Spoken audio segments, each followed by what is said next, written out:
Merci de nous rejoindre pour cette nouvelle page invitée sur SICA.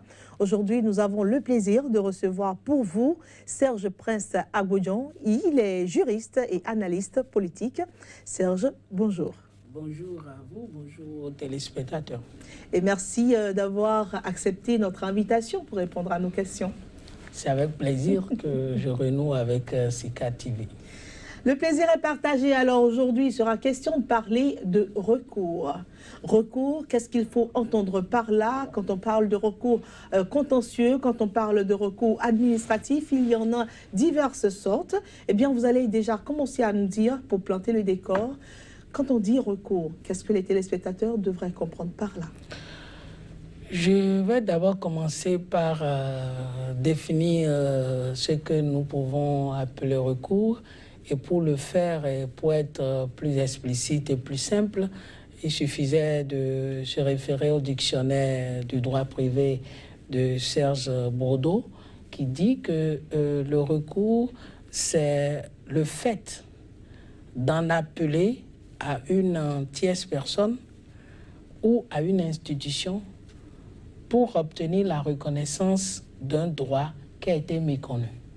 Ce qui suppose que vous avez un droit, que vous estimez que ça n'a pas été pris en compte, ça n'a pas été respecté, et vous appelez une personne étrangère, ça peut être une tierce personne, comme ça peut être une institution, à pouvoir vous aider à trouver la solution.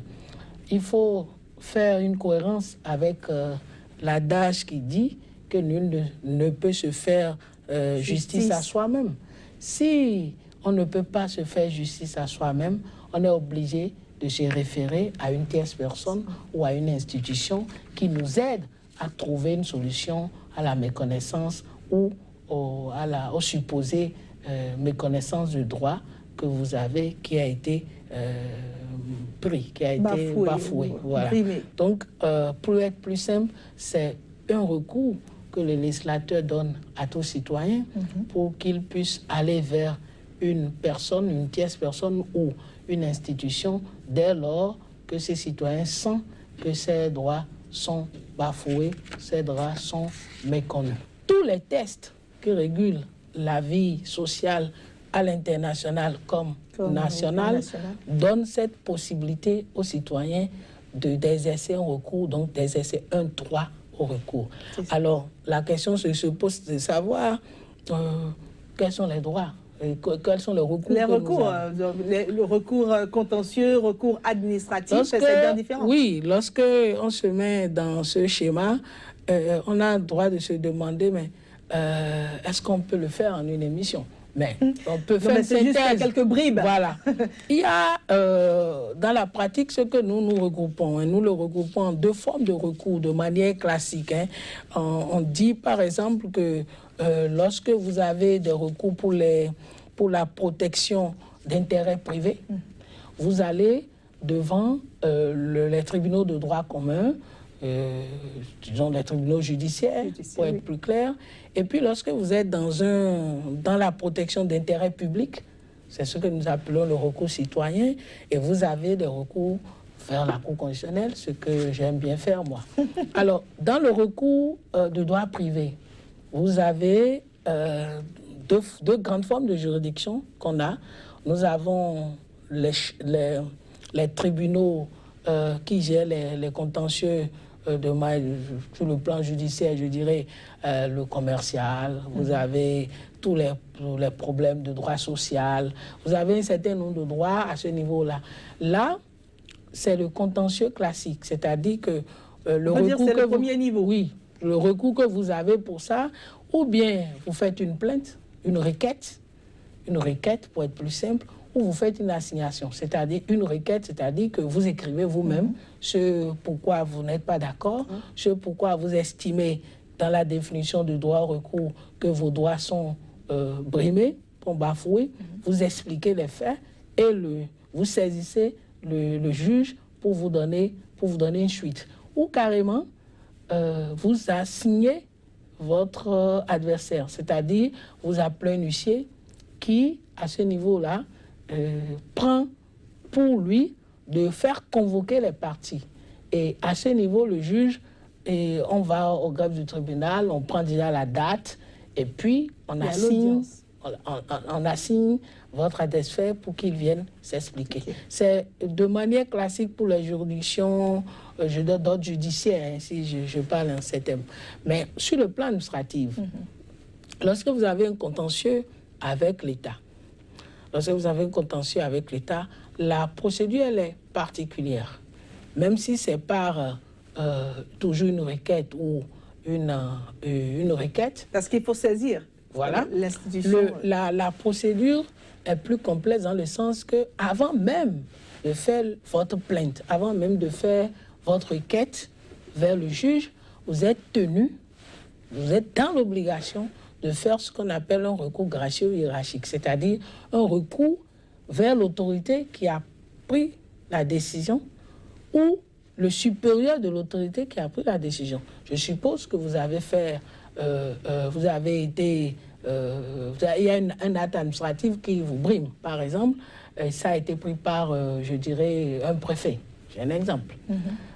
Vous avez la possibilité, avant de faire, de saisir le juge, la loi vous oblige à ramener, à inviter l'autorité qui a eu à prendre la décision de revoir sa position sur la question. C'est ce qu'on appelle un recours gracieux vers la même autorité. Mais vous pouvez aussi choisir de ne pas saisir d'aller directement vers le supérieur. Vous pouvez choisir maintenant d'aller vers le supérieur de l'autorité qui a pris la décision. Et dans ce cas, vous faites un recours hiérarchique. Et le législateur dit, vous devrez attendre 2 mois.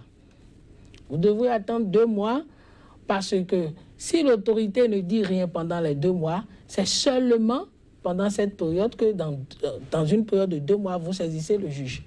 Maintenant, si l'autorité réagit vite avant les 2 mois, eh bien, l'autorité vous donne la possibilité de saisir le juge. Donc, en matière de recours administratif, la procédure n'est pas de citer directement devant le juge, mais de passer obligatoirement à travers le recours gracieux ou le recours hiérarchique qui, dans un délai de 2 mois, doit pouvoir se faire. Et bien souvent, certainement, déjà à ce niveau, le problème peut être réglé. Oui, si l'autorité sent que la mesure prise n'est pas une mesure juste, elle peut rapporter sa mesure.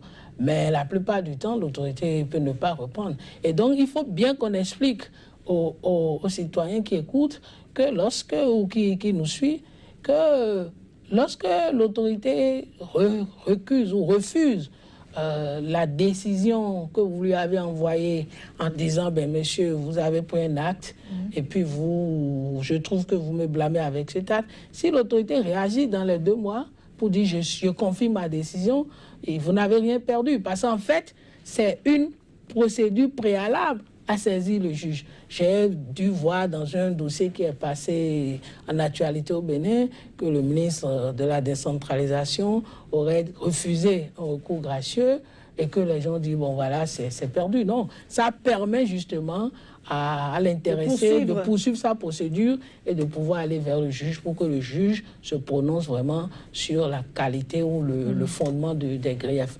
Alors, moi j'aimerais bien savoir, dans le cas où un citoyen, un particulier, eh bien, a un problème avec l'État directement, c'est-à-dire, je veux dire, le sommet de l'État, comment est-ce que, de quel droit est-ce que, de quelles opportunités est-ce que ce citoyen, ce particulier dispose pour vraiment contre-attaquer? Parce que c'est comme si on parle souvent de la loi du plus fort. On parle souvent de la loi du plus fort. Comment est-ce que ce particulier peut continuer ou aller beaucoup plus dans le fond du sujet?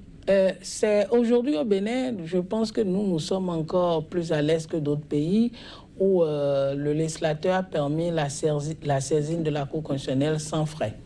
Il suffit de vérifier si l'acte posé par l'État viole la Constitution. Si elle viole la Constitution, vous êtes dans un recours public, donc vous saisissez la Cour constitutionnelle, vous lui expliquez ce qui s'est passé, et vous savez que notre Cour constitutionnelle au Bénin a rendu d'excellentes décisions dans toutes les matières.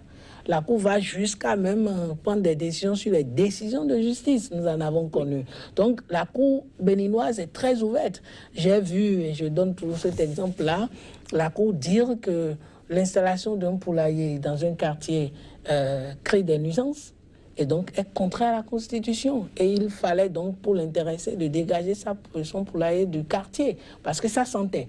Donc, notre Cour constitutionnelle est très ouverte. Il suffit d'abord, premièrement, de vérifier si l'acte qu'on vous reproche ou la violation que vous voulez évoquer est une violation de la Constitution. Vous n'avez rien à faire, vous ne payez rien du tout. Il suffit de savoir que votre requête doit être...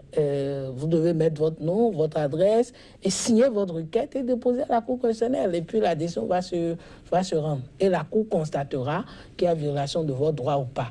Maintenant, si le contentieux est purement privé, vous voyez que vous n'avez aucun effort, puisque par exemple c'est un acte privé, c'est un acte privé qui a été pris par rapport à vous, c'est un maire qui a pris une décision qui n'est pas conforme, ou un préfet qui abuse de son autorité.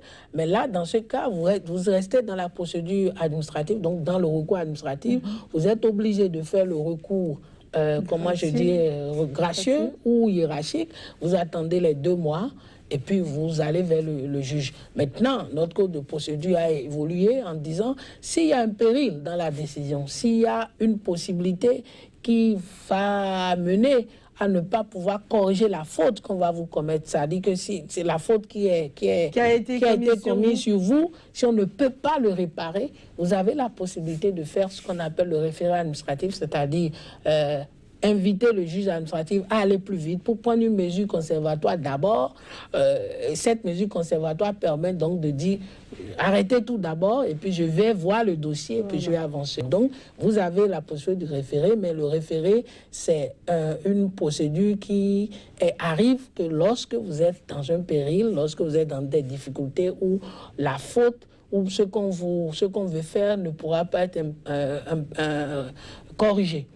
Pour cet examen, si l'intéressé ne l'avait pas fait, ça serait voilà. Donc voilà un peu. Donc les citoyens ont la possibilité de, quel que soit le niveau de l'État, quelle que soit la puissance de l'État, on a le droit de faire un recours. Et moi, je dis toujours cela, je l'ai dit partout, nous n'avons pas de force en face de l'État, mais la justice est là pour tout le monde. Et donc, si vous vous sentez brimé dans vos droits, et que vous connaissez vos droits, parce que celui qui sent qu'il est brimé dans le droit, c'est supposé qu'il connaît bien son droit. Donc vous êtes tenu de faire votre recours, c'est un droit. Le droit au recours, c'est un droit qui est protégé et les citoyens doivent l'user tant qu'ils le peuvent. Voilà. Nous sommes arrivés au terme de notre page invitée. Nous allons vous remercier, Serge Prince Agbodjan. Je rappelle, vous êtes juriste et analyste politique. Voilà, vous étiez dans ce studio pour parler recours et tout ce que cela implique, le droit pour clarifier aux citoyens leurs droits et les conditions de recevabilité, de voir également les procédures qu'il faut pour donc faire aboutir un recours et tout. Merci à vous. Merci beaucoup et merci aux téléspectateurs. C'est la fin de votre page invitée. Merci de nous avoir reçus chez vous.